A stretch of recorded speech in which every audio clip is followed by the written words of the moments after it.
Ambiance musicale et festive pour cette nouvelle mobilisation des anti-bassines.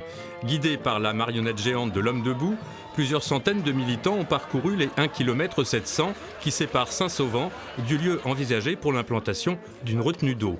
Une marche pacifique avec pour seule arme une pigouille à la main, le symbole du Marais Poitevin.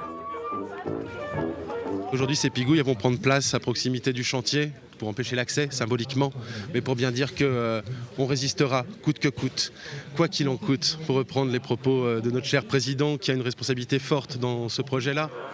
Plus tôt dans la journée, ces militants avaient pu échanger lors d'un pique-nique citoyen. Également, les copains de la Confédération paysanne. Ce rassemblement accueillait en effet des membres de la Confédération paysanne, mais aussi des élus comme Benoît Biteau, Léonore Monconduit ou encore Philippe Poutou, candidat à la présidentielle. Le combat écologique ou la défense de l'environnement sera un enjeu forcément de la campagne électorale.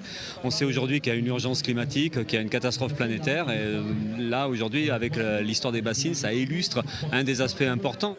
Et la multiplication de ces soutiens politiques semble plutôt satisfaire les militants. Tout le monde a sa place et les politiques, ils sont le relais. Il pourrait y en avoir d'autres. Voilà, pour moi, c'est très important qu'ils soient là. C'est politiquement que les choses se régleront.